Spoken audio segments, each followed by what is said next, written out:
नमस्कार दोस्तों, मैं हूं सीमा बोरा।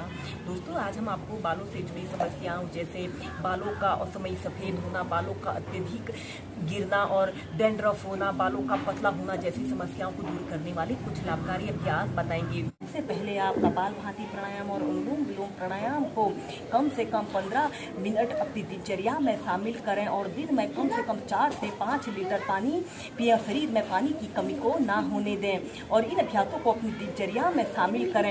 दोस्तों, आगे झुकने वाले अभ्यासों को करने से बालों से जुड़ी सभी समस्याएं दूर होती हैं। इसमें सबसे पहला अभ्यास हम करेंगे वज्रासना। ऐसे ही दंडासना की पोजीशन पर आपने बैठ जाते हैं। कमर गर्दन आपने अपनी बिल्कुल सीधी रखते हैं और अपने दोनों पैरों को ऐसे घुटनों से ऐसे मोड़ लेना है।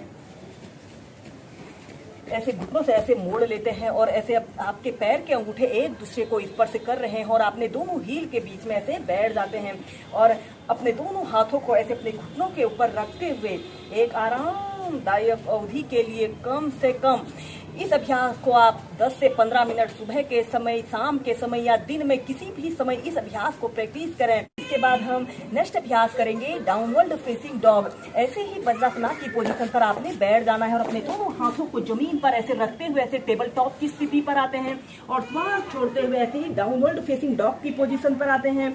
ऐसे अपने सिर को जमीन पर स्पर्श करा लेते हैं और ऐसे आगे की तरफ अपने दोनों हाथों को करते हुए कम से कम 2 से 5 मिनट तक इस डाउनवर्ड फेसिंग डॉग की पोजीशन पर रहते हैं।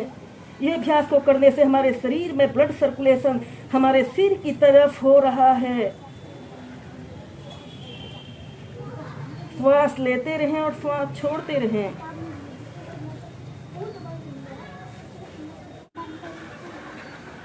और फिर ऐसे इसके बाद आपने ऐसे अपने घुटनों को जमीन पर ऐसे रखते हुए ऐसे रिलैक्स करते हैं। अब हम करेंगे अर्ध शीर्षासना या एक पाद शीर्षासना को प्रैक्टिस करेंगे। अगर आप शीर्षासना को प्रैक्टिस कर सकते हैं तो शीर्षासना को प्रैक्टिस करें। यह सबसे पहले आपने ऐसे ही वज्रासना की पोजीशन पर ऐसे बैठ जाते हैं और अपने दोनों हाथों को ऐसे इंटरलॉक करते हुए जमीन पर ऐसे रख लेते हैं और इसके बाद अपने सिर के ये वाले हिस्से को जमीन पर ऐसे रख लेते हैं और सबसे पहले ऐसे प्रणाम आसन की पोजीशन पर आते हैं। फिर इसके बाद अपने दोनों पैरों को ऐसे सीधा करते हुए ऐसे अर्ध शीर्षासना की पोजीशन पर आते हैं। कम से कम 2 मिनट तक ऐसे ही अर्ध शीर्षासना को प्रैक्टिस करें। श्वास लेते रहें और श्वास छोड़ते रहें। इसके बाद जब आप ऐसे ही अर्ध शीर्षासना को एक आरामदायक स्थिति में प्रैक्टिस कर लें तो अपने राइट पैर को ऐसे ऊपर को उठा लेते हैं। आपका पैर बिल्कुल सीधा, पंजा ऊपर की तरफ तना हुआ हो। ऐसे एक पाद शीर्षासना की पोजीशन पर आते हैं। 10 सेकंड तक रुकें और फिर नीचे, फिर दूसरे पैर से श्वास अंदर भरते हुए ऐसे अपने लेफ्ट पैर को ऐसे बिल्कुल सीधा करें।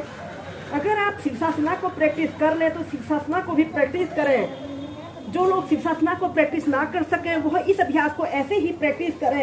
ऐसे अपने राइट पैर को ऐसे ऊपर को उठा लें और कम से कम पहले 10 सेकंड होल्ड करके रखें, फिर 30 सेकंड तक ऐसे ही होल्ड करके रखते हैं।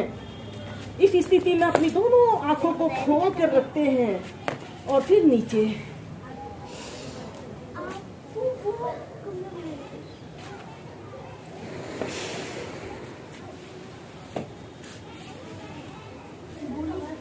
और फिर इसके बाद आपने ऐसे अपने घुटनों को जमीन पर ऐसे रखते हुए ऐसे चाइल्ड पोज में रिलैक्स करते हैं। लिए हम करेंगे पाद हस्तासना। ऐसे ही समस्थिति में सीधे खड़े हो जाते हैं और फिर ऐसे और अपने दोनों पैरों के बीच में ऐसे थोड़ा सा स्पेस रख लेते हैं जिससे कि इस अभ्यास को करने में हमें आसानी रहे।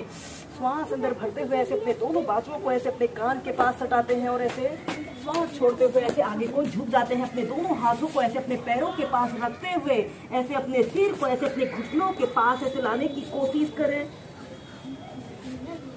कम से कम 30 सेकंड से लेकर 2 मिनट तक ऐसे ही पाद हस्तासना की पोजीशन पर रहते हैं या फिर अपने दोनों हाथों को ऐसे अपने घुटनों के पीछे से ऐसे बांध कर एक आरामदायक अवधि के लिए कम से कम 2 मिनट इस अभ्यास को कीजिए। इस अभ्यास को करने से हमारे शरीर में ब्लड सर्कुलेशन हमारे सिर की तरफ हो रहा है। इस स्थिति में ध्यान रहे आपके दोनों पैर बिल्कुल सीधे रहें। श्वास लेते रहें और श्वास छोड़ते रहें। श्वास अंदर भरते हुए ऊपर और श्वास छोड़ते हुए आगे। ऐसे ही इसे आप 4 से 5 बार करें।